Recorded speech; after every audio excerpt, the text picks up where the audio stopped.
우리 옆에 있는 분들, 앞뒤에 있는 분들하고 인사 좀 나눌까요? 반갑습니다. 한 주 동안 안녕하셨습니까? 예, 귀한 은혜 시간이 되시기를 바랍니다. 예, 감사합니다. 명절이나 절기라고 하는 것은 무언가를 잊지 말고 기억하지 않은 데 의미가 있습니다.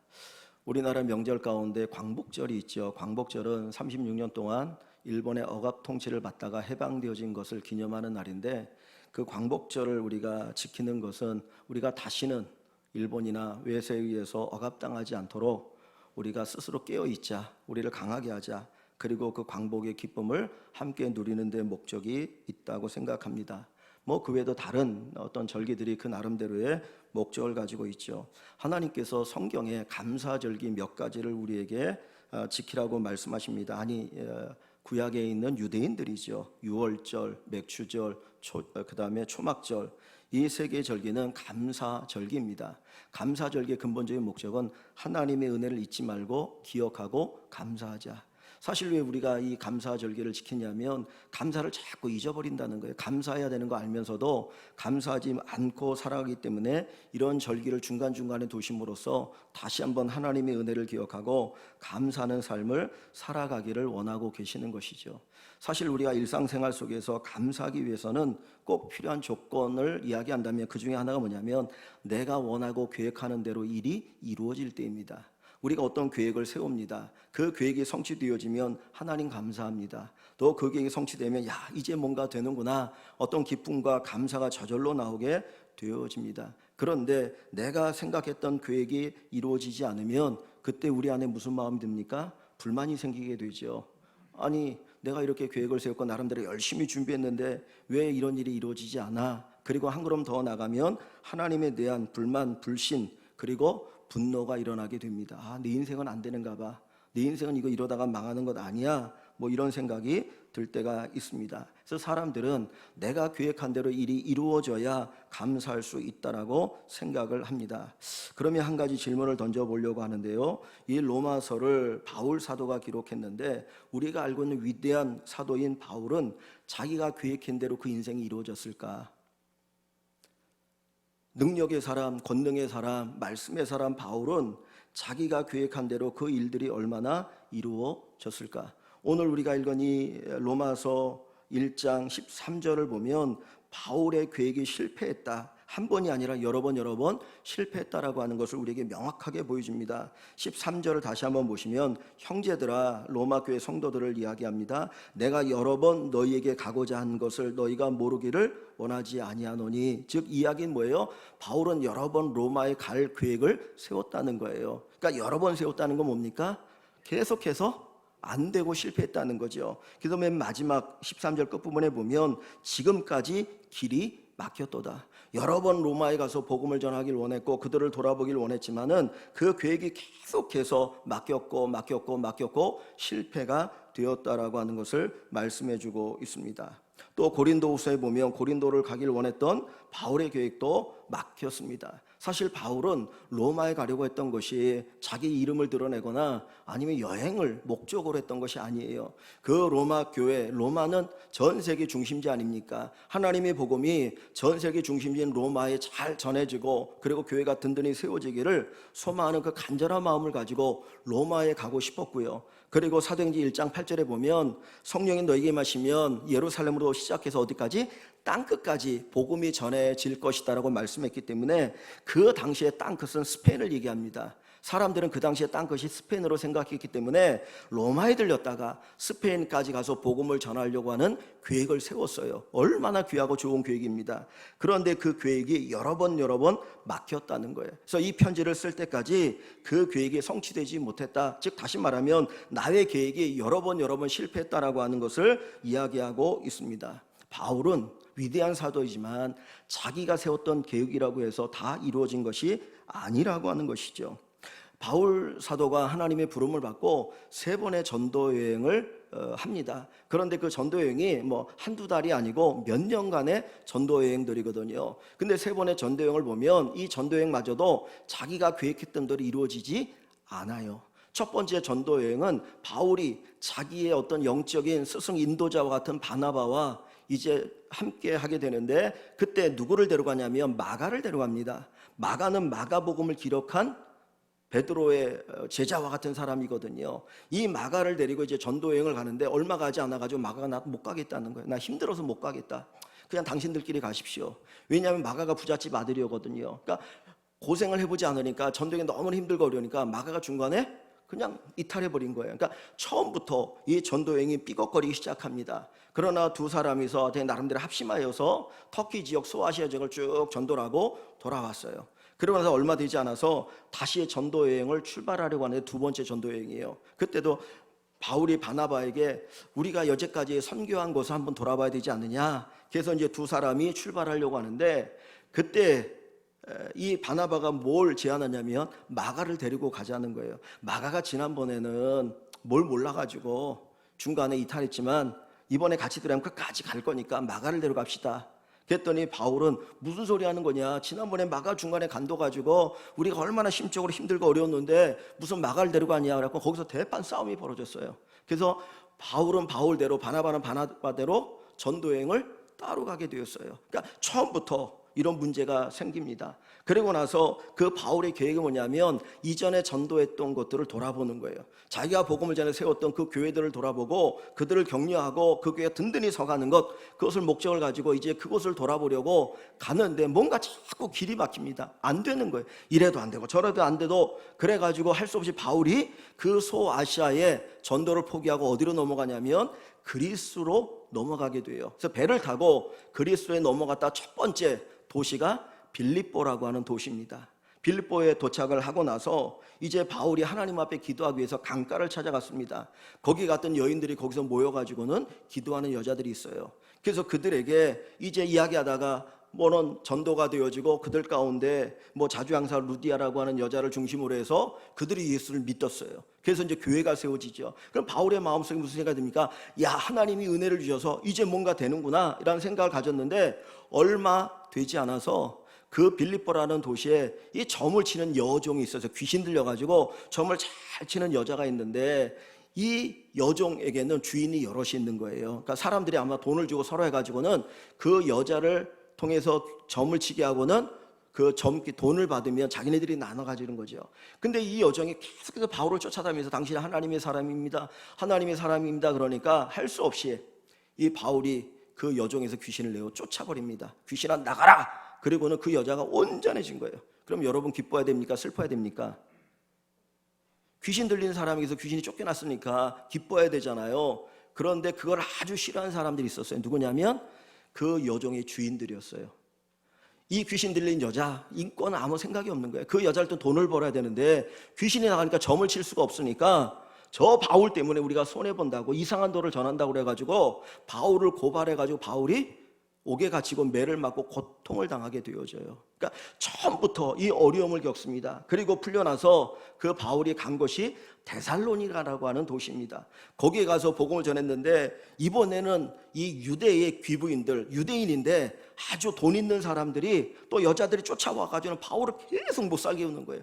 저 사람이 전하는 돈은 이거 이상한 도니까 가만히 두면 안 된다 그러고 와가지고 계속 난리를 치고 예배를 드리면 완전히 다 뒤엎어버리는 거예요. 그래서 3주 동안 거기에 있다가 할 수 없이 거기를 떠나서 베레아로 갔다가 아덴으로 갔다가 계속해서 떠나가는, 그러니까 바울이 자기가 계획했던 대로 전도가 이루어지지 않았어요. 바울은 우리가 생각할 때는 야, 바울 사도니까 그가 계획했던 대로 하나님이 함께 하시고 역사하셔서 그 계획이 술술술 잘 풀렸겠지라고 생각을 하는데 우리가 성경을 보면 전혀 그렇지 않았다라는 거예요. 바울에게 또 하나의 문제가 있는데 그 문제가 뭐냐면 육체 질병이었어요. 질병. 근데 그 질병이 너무나 고통스러웠던지 바울은 그것을 육체의 가시라는 표현을 씁니다. 여러분 가시 하나 찔리면 엄청나게 아프잖아요. 너무너무 고통스럽잖아요. 근데 바울은 그 고통이 너무나 크니까 육체의 가시라는 말을 썼고 또 한편으로는 사단의 사자라 그랬어요. 사단의 사자, 사단이 보낸 거라는 거죠. 사단이 보낸 거. 그러니까 바울은 복음을 전하는데 그 육체의 어떤 질병과 고통을 때문에 여러모로 고통을 당하니까 하나님 앞에 뭐예요? 기도하는 거죠. 하나님, 제가 복음을 전하려고 하는데 이 육체의 질병 때문에 고통스럽습니다. 성경에는 정확하게 그 질병이 뭔지는 얘기하지 않아요. 근데 크게 두 가지로 얘기합니다. 하나는 안질일 것이다. 안질. 이 눈에서 이렇게 진물이 질질 흐르는 거예요. 그러면 한번 여러분 생각해보세요. 제가 앞에서 설교를 하는데 제 눈에서 막 진물이 질질 흐르면 여러분 보실 때 무슨 생각이 들겠습니까? 아유, 무슨 사도가 나면 고친다면서 자기 병도 못 고쳐. 보는 사람이 아주 불편하지 않겠습니까? 그건 너무너무 고통스럽지요. 또 하나는 간질일 것이다 그래요. 간질. 간질은 갑자기 막 거품을 울고 쓰러지는 거 아닙니까? 제가 대학 다닐 때 이제 토요일마다 이렇게 같이 봉사한 장애인 공동체가 있어요. 거기 가면 이제 아이들도 있고 뭐 20살 정도 된 아이들도 있는데 가면은 그 기둥에다 아이들을 몇 명 묶어놓은 아이들이 있어요. 근데 왜 묶어놨냐 하면은 얘네들이 간질이에요, 간질. 그래갖고 언제 어떻게 될지 모르니까 그때는 뭐 인권이고 벌써 몇십 년, 한 30년 전이니까 애들 그냥 기둥에다 묶어놔가지고 멀리 못 다니게 하는 거예요.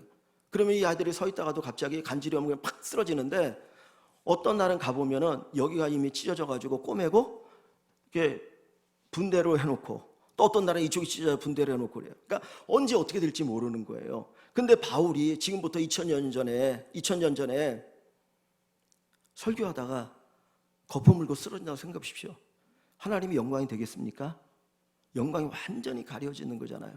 그래서 바울이 기도했어요. 하나님, 내가 이 질병 때문에 고통스럽고 복음 전하는데 아무래도 방해가 되는 것 같으니까 하나님 고쳐주십시오. 근데 하나님이 바울의 그 소원을 들어주지 않으셨어요. 바울의 삶을 우리가 성경을 통해서 보면 자기의 계획대로 이루어진 것보다 이루어지지 않은 것이 많다라는 거예요. 그럼 계획이 이루어지지 않았다라는 건 다른 말로 하면 실패라는 말로 쓸 수 있지 않겠습니까? 마음에 그게 한 개, 두 개가 계속해서 쌓이다 보면 어떤 마음이 듭니까? 낙심할 수도 있고요. 답답할 수 있는 거예요.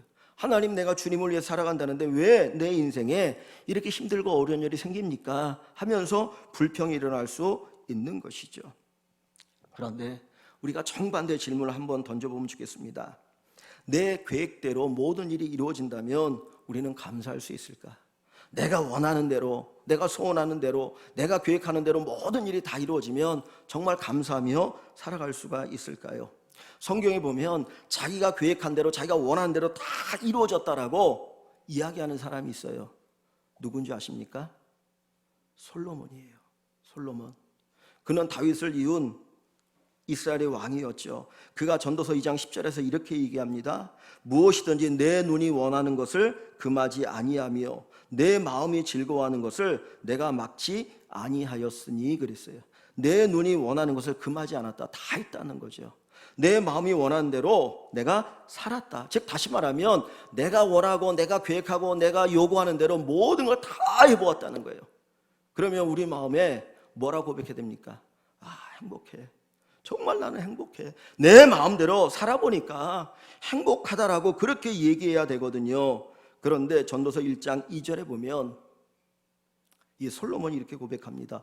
헛되고 헛되고 헛되고 헛되니 모든 것이 헛되도다. 헛되고 헛되고 헛되고 헛되니 모든 것이 헛되도다. 히브리서에서 똑같은 단어를 3번 반복하면 최상급이에요.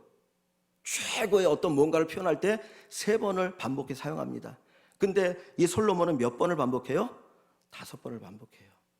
헛되고 헛되고 헛되고 헛되니 모든 것이 헛되도다. 그 얘기는 뭡니까? 내가 원하는 대로 다 해보았는데 뒤돌아보니까 내 인생이 행복한 게 아니라 허무하더라. 우리는 내 마음대로 내가 원하는 대로 모든 것이 이루어지면 행복할 것이다, 감사할 수 있을 것이다 생각합니다. 그런데 내 계획대로 다 이루어졌다고 해서 행복한 것 아니고요, 감사한 것 아니더라는 겁니다. 저는 바둑을 잘 모르는데 바둑을 이제 둘 때 열심히 두잖아요. 어떤 생각을 가지고 야, 내가 저 상대편에 저거를 먹어야 되겠다. 그래서 쭉 하다가 아다리 딱 치거든요. 그러면 그때 기분이 좋아요. 야, 이거 내가 먹는구나. 그래서 탁 먹었어요. 근데 조금 있다가 대마가 확 잡혀버리는 거예요. 우리는 마치 그 바둑알 몇 개 먹겠다고 그것조차 막 가고 있고 그것 이루어지면 아 좋다라고 생각하는 거예요. 그런데 나중에 보니까 내 인생이 너무나 큰 거를 잃어버리고 살아간다는 것이죠. 세상에서 성공한 사람들, 뭐 명예와 권력과 그리고 부귀를 누리고 돈을 많이 번 사람들, 세상적으로 보면 야 정말 저 사람 행복하겠다, 너무너무 좋겠다. 뭐 세상에서 직장에서 저렇게 높은 위치에 있고 돈도 많고 그리고 막 이야기합니다. 그런데 그분들이 나중에 나이 먹어서 노년에 뭐라고 얘기합니까? 다 쓸모없더라.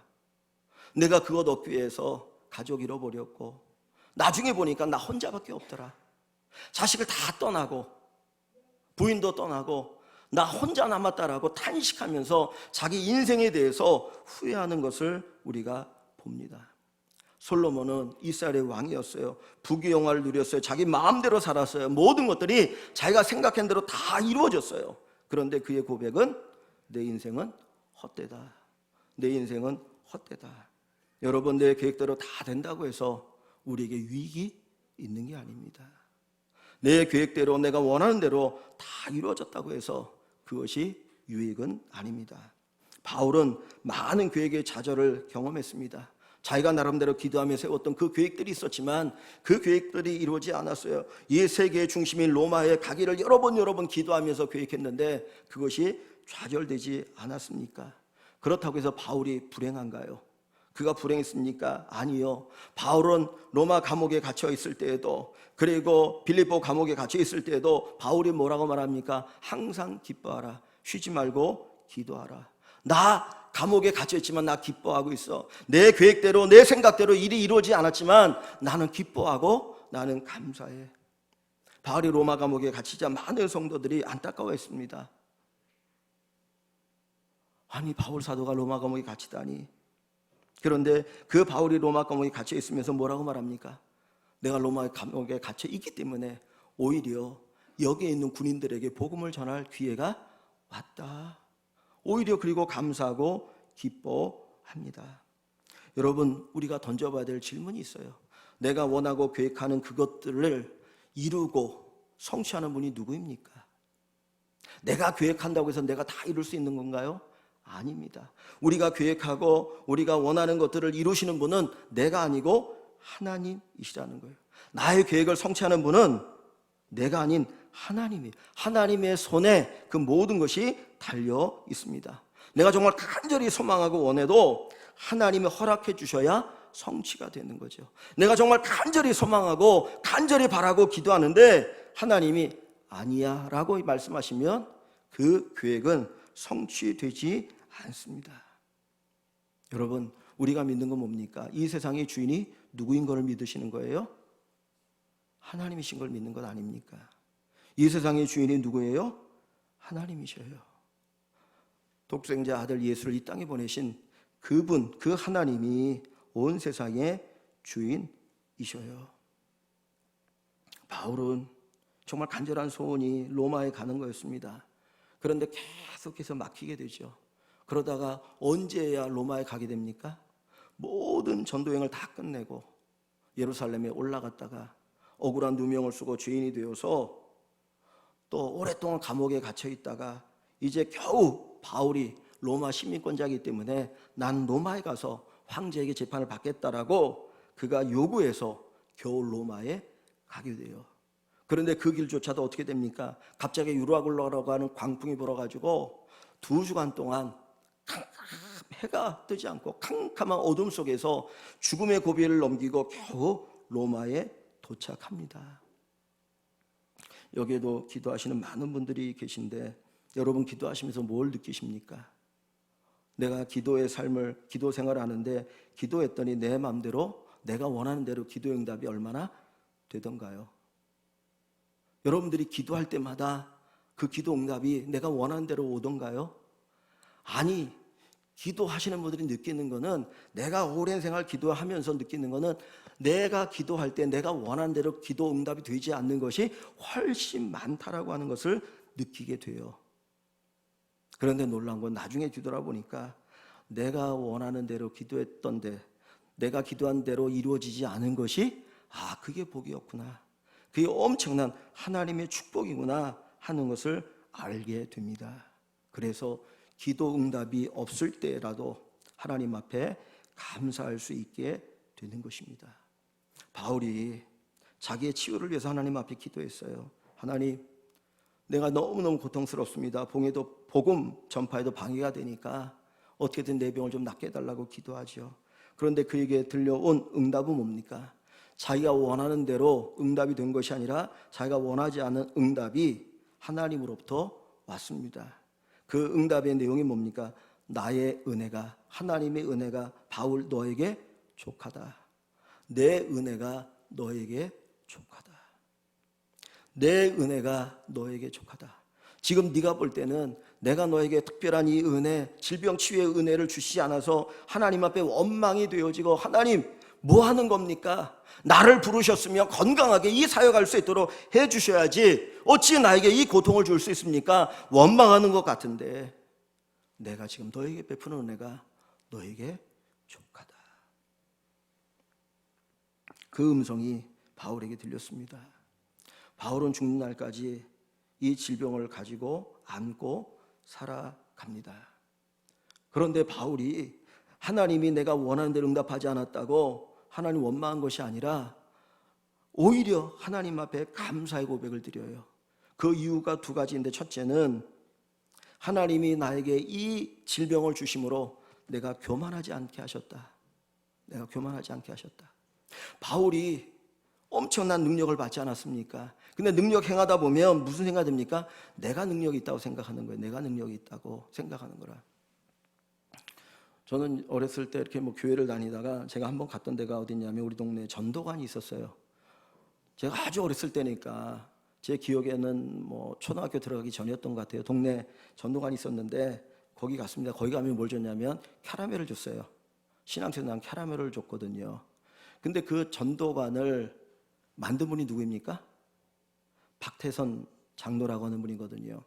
서울역 앞에 가면 남대문교회라고 있어요. 정말 유명한 교회입니다. 북에서 내려오신 분들이 세운 유명한 교회가 남대문교회고, 그런데 그 교회 장로였다는 거예요. 하나님이 이분에게 은혜를 주셔서 이분이 이렇게 설교도 하고 기도하면은 병든 사람이 나은 거예요. 그런데 엄청난 능력을 받고 나중에 이 사람이 어떠냐면 이거 봐라, 내가 하니까 되네. 그리고 자기가 하나님이 된 거예요. 자기 예수님이 돼서.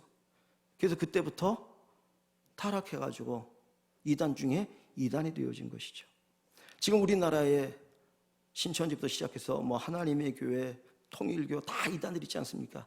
그 사람들이 그냥 이단이 된 게 아니에요. 엄청난 나름대로 은혜 받고요, 능력도 있어요. 그래가지고 자기 앞에 와서 기도받으면 낫는 거야. 그러니까 이거 봐라, 내가 하네? 교만해가지고 나중에 지가 하나님이라고, 지가 예수님이라고 이단된 거 아닙니까? 바울이 죽은 자도 살리지 않았습니까? 근데 바울이 만약에 그거 깨닫지 못해가지고 스스로 교만해져가지고 하나님이 됐다면 그는 세계 최대의 이단이 되었을 거예요. 그럼 그 인생은 가장 불쌍한 인생이 되는 거죠. 근데 바울이 하나님 내 기도를 들어주지 않은 것 속에서 그걸 깨달은 거예요. 나를 교만하지 않도록 하기 위해서 하나님께서 이 질병을 내게 두셨구나. 그래서 그것이 내 능력이 아니라 누구의 능력? 하나님의 능력임을 깨닫게 하는 데 목적이 있었던 것이죠. 두 번째로는 죽는 날까지 하나님을 의지하게 하는데 목적이 있어요. 내 능력이 아니란 걸 아니까 다른 사람을 위해서 기도할 때, 그 병자를 위해서 기도할 때 내 힘으로 이 사람 고칠 수 있다가 아니라 하나님이 은혜 주셔야 된다는 것을 아니까 간절하게 하나님을 의지하며 기도하는 것 아닙니까? 그래서 하나님의 은혜더라, 하나님의 은혜더라, 그 고백하는 것입니다. 그래서 바울이 맨 마지막에 고백했던 내용이 뭐냐면, 나의 나된 것은 하나님의 은혜로다. 나의 나된 것은 하나님의 은혜로다. 내가 능력 있는 건 내 힘이 아니야, 하나님의 은혜예요. 내가 이만큼 모든 거 누리고 사는 것 내 힘이 아니고 내 능력이 아니고 하나님의 은혜입니다. 그게 바울의 고백이었어요. 여러분, 이 로마서는 바울 사도가 로마에 가지 못했기 때문에 쓴 편지입니다. 내가 여러 번 당신들에게 가고자 했지만 가지 못해서 신령한 은혜를 나누기 위해서 이 편지를 쓴다 그러고 이 편지를 썼습니다. 이 로마서의 내용은 구원의 교리와 구원받은 자의 삶을 이야기합니다. 인간은 죄인이다. 그래서 하나님의 은혜가 필요하고 예수님의 십자가 죽음과 그것을 믿는 믿음으로 구원을 받는 것이고, 구원받은 자는 점점점 믿음이 성숙하고 성장해야 되고 자라가야 되는데, 그래서 구원받은 삶은 이렇게 살아가는 것이다. 그것이 바로 이 로마서입니다. 이 로마서를 성경의 위치를 얘기하면 이렇게 얘기합니다. 성경을 반지라고 표현하면 그 반지의 핵심 어디 있습니까? 반지 아래에 있잖아요. 그냥 밋밋한 반지를 끼기도 하지만 그 반지에다 보석을 받는데 다이아몬드를 박으면 이 로마서는 다이아몬드와 같다는 거예요. 성경의 전체적인 구원의 핵심을 한 곳에 모아놓은 것이 로마서예요. 바울이 로마에 가고 싶었는데 갈 수가 없어서 이 편지를 썼는데 이 편지를 통해서 수많은 사람들이 은혜를 받게 됩니다. 원래 기독교가 하나잖아요. 하나인데 세월이 흘러가고 교회가 어떤 많은 것들을 누리고 권력이 집중되다 보니까 타락했습니다. 그래서 중세교회가 엄청난 타락을 하게 되었고, 그리고 교리가 완전히 성경에 말씀하지 않는 것들을 가르치고, 베드로 성당을 짓기 위해서 면죄부를 팔죠. 이 면죄부를 사면 죽은 지옥 간 당신의 조상들도 이 동전 소리가 땡 하고 떨어지는 순간 연옥으로 가고, 연옥에 있던 조상이 동전 소리가 땡 떨어지는 동안 천국으로 간다. 그래서 면죄부를 팔고 그리고 베드로 성당을 지었거든요. 그리고 엄청난 악이 가득했어요. 잘못되어진 것을 가르쳤습니다. 그때 루터가 대학교 신학대학에 교수했는데 그는 항상 죄책감이 있었어요. 내가 죄인인데 그 죄책감을 벗어나지 못하고 어떻게 하면 이 죄의 문제를 해결할까. 그래서 다른 사람들보다 또 순례를 많이 다녔고, 정말 그 로마에 있는 계단을 올라가면서 머리를 꽝꽝 치면서, 인조가 머리를 치지 않습니까? 그것처럼 머리를 치면서 내 죄를 용서해달라고 그렇게 자기 죄 때문에 고민했어요. 그러나 그 안에 이 죄의 해결에 대한 그 기쁨이 없었어요. 그런데 그 루터가 로마서를 읽고 믿음으로 말미암아 의인이 산다라고 하는 그 놀라운 진리를 깨닫고 종교개혁이 일어난 거예요. 만약에 바울이 자기가 원하던 대로 계획했던 대로 로마에 갔다면 이 로마서는 성경에 없었을지도, 우리 손에 오지 않았을지도 몰라요. 그런데 바울의 계획이 이루어지지 않았기 때문에 그가 그렇게 기도하며 계획했던 대로 하나님이 허락하지 않아서 로마서를 쓰게 되었고, 그것이 우리의 손에 들려져서 이 로마서를 읽으면서 우리가 엄청난 은혜를 받고 하나님의 사랑을 깨닫게 되는 것입니다. 우리의 계획대로 이루어지는 것 하나님의 은혜죠. 그러나 우리의 계획대로 되지 않는 것도 하나님의 은혜입니다. 어찌 보면 우리의 계획대로 이루어지지 않는 것이 더 큰 하나님의 은혜일 수가 있어요. 사실 부모의 마음에서는 자식들에게 원하는 거 주고 싶지 않습니까? 네가 원하는 거 주고 싶지 않습니다. 제가 초등학교 때 청바지, 청카바가 유행을 했어요. 그래서 입고 싶은 마음이 있었는데 그때는 이렇게 청바지나 청카바도 이렇게 맞춰서 입었거든요. 그래서 저희 어머니가 큰 마음 먹고 이제 한 벌을 이렇게 해주신다고 그랬는데, 그때 그 청바지 비슷한 게 뭐냐면 이렇게 물들인 작업복 같은 게 있었거든요. 근데 저는 그냥 그거면 괜찮겠다고, 몰라 그게 멋있어 보였는지 그거 사달라고 했더니 무슨 소리 하는 거냐고 이런 거였다. 그리고는 청바지와 청카바를 맞춰준 기억이 있어요. 부모는 좋은 거 주고 싶은 거잖아요. 자식이 원하는데, 우리가 기도하는데 하나님 왜 안 주고 싶어 하시겠습니까? 하나님 주고 싶어 하시거든요. 그런데 그것을 막는 이유가 어디 있습니까? 하나님 보시니까 그게 유익이 안 되는 거예요. 유익이 안 되는 거예요. 여러분, 기도에는 반드시 응답이 있나요? 없나요? 기도에는 반드시 응답이 있습니까? 없습니까? 반드시 응답이 있죠. 맞죠? 기도는 반드시 응답이 있어요. 응답이 세 가지예요. 하나는 오케이. 우리들이 기도하는데 하나님 그냥 들어주셔요. 그래, 네 기도 내가 들어줄게. 그리고 응답해 주신 게. 두 번째 뭐냐면 미루시는 거예요. 들어주시는데 지금 당장 들어주면 그게 별로 도움이 안 돼. 지금 도움이 안 돼. 그래서 야, 적절한 때 내가 들어줄게. 너 계속 기도하고 있어. 그래서 나중에 가장 적절한 때에 하나님이 들어주시는 두 번째 응답이 있어요. 세 번째는 뭐냐면 내가 원하는 대로 이루어지지 않으셔요. 대신에 다른 것을 주셔요. 내가 원하는 대로 하나님 들어주면 그것이 오히려 우리에게 손해가 되니까 그것이 아닌 다른 거 진짜 좋은 것을 우리에게 주시는 거예요. 근데 우리가 그걸 잘 못 보니까 감사를 못 하는 거예요. 그러니까 내가 원하는 대로 기도해서 안 들어졌다, 그거는 하나님이 더 좋은 것을 준비하시거나 주셨다라는 것을 여러분들이 믿으시면 돼요. 아멘. 예, 하나님은 우리에게 좋은 거 주시는 분이에요.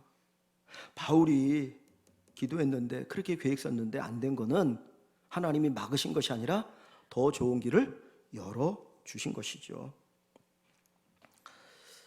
한 여인이 다니던 회사에서 쫓겨났습니다. 얼마 되지 않아서 남편하고 이혼했습니다.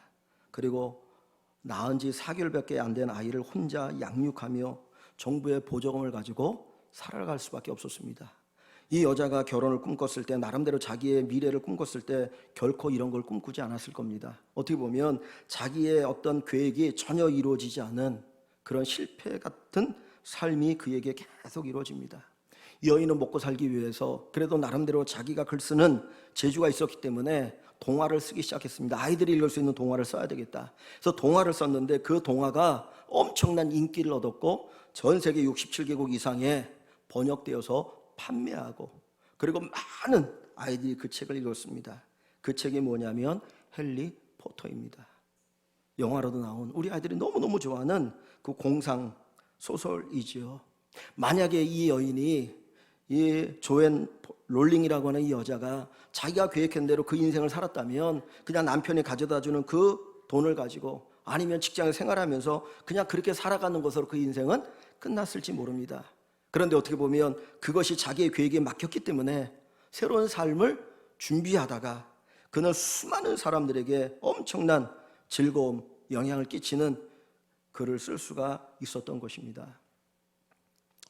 우리나라에도 많은 야구 선수들이 있습니다. 학교에서 야구하는 우리 아이들의 꿈은 뭐냐면 프로 선수가 되는 거예요. 그런데 우리나라에도 마찬가지지만 한 팀에서 한 10명 아니면 조금 10대 명 정도 외에는 뽑질 않아요. 그러니까 엄청나게 많은 친구들이 프로에 입단하지 못합니다. 미국의 야구 선수들도 메이저리그가 되는 것, 우리나라 요즘 말하는 1군이죠. 거기에 선수가 되는 것이 그들의 꿈이에요. 그런데 그 많은 야구 선수들 가운데 메이저리그에 이름 한번 올린 선수들이 어느 정도 되느냐면 7.46%밖에 안 된다는 거예요. 7.4%, 한 7% 조금 넘는 아이들만 100명 가운데 7명 정도만 메이저리그에, 그것도 뭐 성공하는 게 아니라 이름 한번 올리게 된다는 거예요. 그 이야기는 거꾸로 말하면 93% 이상의 아이들이 메이저리그에 올라가지 못하고 마이너리그나 아니면 아마추어에서 선수 생활하다가 마치게 된다는 거예요. 그렇다고 해서 그 아이들이 실패했습니까? 아니, 그 아이들의 삶을 보니까 코치로 일하는 사람들도 있고 나름대로 자기 인생을 멋있게 재밌게 잘 살아가고 있더라는 거예요. 우리 계획대로 다 된다고 해서 행복한 것 아닙니다. 우리 계획대로 안 됐다고 해서 실패한 인생이 아니라고 하는 것이죠. 여러분, 자기 계획대로 사는 사람이 몇 프로나 되겠습니까? 한번 여러분 보세요. 여러분은 얼마나 여러분이 계획했던 대로 살아가고 있으십니까? 저도 목회하면서 제가 계획했던 대로, 제가 원하는 대로 되는 거 거의 없어요. 교회를 건축할 때에도 한 6, 7개월이면 건축할 줄 알았는데 그렇게 계약을 했으니까 2년 가까이 되지 않았습니까? 엄청나게 생각지 않은 어려움이 있거든요. 근데 뒤돌아보면 하나님이 큰 은혜예요.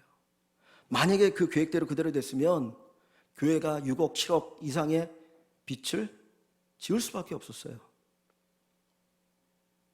건축 계약 금액이 16억인데 그때는 제가 몰랐거든요.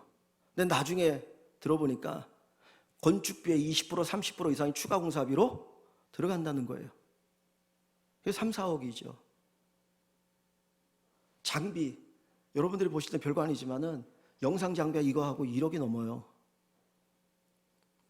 그런데 그것들이 딜레이 되면서 이렇게 저렇게 다시 계약서를 쓰고 그러면서 추가 공사비 없는 걸로 하고 이렇게 하면서 교회가 빚 없이 완성될 수 있었거든요. 만약에 우리 교회가 처음 계약했을 때 그대로 건축이 이루어졌으면 몇 억의 빚을 지고 허덕허덕거리면서 갈 수밖에 없었어요. 그런데 내 계획대로 안 됐고 우리 계획대로 안 된 것이 하나님의 어마어마한 은혜였다는 거예요. 그래서 제가 그런 얘기 하잖아요. 누가 저한테 물으면 나도 모르겠다. 나 할 얘기 없다고. 왜? 내 계획대로 된 게 아니니까. 내 계획대로 뭐가 됐을 때 내가 얘기하죠. 여러분 이렇게 계획 쓰십시오. 그럼 이렇게 됩니다. 그럼 내 계획대로 안 됐는데 뭘 얘기하겠습니까? 할 얘기 없는 거예요. 그런데 뒤돌아보면 그게 엄청난 하나님의 은혜라는 거예요. 제가 지난 주간에 선교사님들 두 분을 만났는데 한 분은 미국 시민권자예요. 미국에 있는 남침내 교회에서 파송되어서 중국에 선교사로 갔다가 6년 만에 거기서 쫓겨났어요. 우르무치 쪽에 있다가 쫓겨났는데 이분이 블라디보스톡 쪽으로 다시 이제 가려고 한국의 안식년 겸해서 계시는데 그분하고 얘기하다 보니까 그분이 많이 쓰는 용어가 뭐냐면 하나님 허락하시면 내가 이런 계획을 세웠는데 안 됐다가 아니라 내가 이런 계획을 세웠지만 하나님이 허락하지 않으니까 안 됐으니까 하나님 또 다른 길을 열어주시겠죠. 그래서 지금 저 러시아 쪽에 가서 그 탈북민이나 북한 사람들을 선교하려고 하는데 모르겠습니다. 하나님이 허락하시면 되는 거고 하나님 또 다른 데로 가라 그러면 다른 데로 가는 것이죠 라는 이야기를 하시더라고요. 우리 같으면 내 계획대로 이루어지지 않으면 우리 안에 무슨 마음이 있어요? 원망이 있잖아요. 하나님, 제가 주님을 위해서 다른 것도 아니고 나를 위해서 사는 것도 아니고 하나님 영광을 위해서 산다는데 왜 하나님 자꾸 막으십니까? 원망하고 불평해야 되잖아요. 근데 그게 없는 거예요. 내가 없는 거예요. 내 안에 누가 하나님이 뭐든 하실 줄 아니까 하나님께 맡기고 그냥 감사하는 거예요. 하나님 여기 있으라고 하면 여기 있고 저기 있으라면 저기 있겠습니다. 그 고백이 거기에 담겨 있더라고요.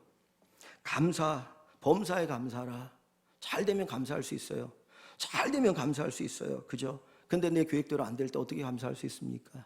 분명히 아는 건 뭐예요? 내 계획대로 안 된다고 해서 잘못되는 게 아니고 오히려 하나님이 더 좋은 길을 예비하고 계시더라. 하나님이 더 좋은 거 주시기 위해서 때로는 막으시더라. 내가 믿는 하나님은 어떤 하나님입니까? 크신 하나님입니다. 전능하신 하나님입니다. 지혜의 하나님이십니다. 이 세상의 주인이시잖아요. 그러면 우리가 진짜 그분을 믿는다면 어떻게 돼요? 맡겨야죠. 그분에게 맡기고 그분의 인도하심을 받고 하나님 내 계획대로 되어도 감사하고 내 계획대로 되지 않아도 감사합니다. 왜? 내 계획대로 되지 않은 것이 오히려 내 계획보다 더 좋은 계획을 가지고 하나님이 그 길을 인도하시는 줄 알기 때문입니다. 이 고백이 우리의 고백입니다. 사랑하는 성도 여러분, 이 코로나 시대에 우리가 6개월을 살아왔습니다. 여러분의 삶이 힘들고 어려울 수 있지요. 그러나 그 가운데 또 뒤돌아보면 하나님의 은혜가 또 거기에 있습니다. 내가 얼마나 주님을 사랑하는지 다시 한번 점검하는 기회가 되기도 하고 또 코로나 때문에 마음대로 다니지 못하니까 가족들이 그래도 조금 더 모여서 이야기도 하고 교제도 나누고 그리고 주님 바라보는 귀한 시간들도 되어집니다. 분명한 것은 하나님 우리를 사랑하셔요.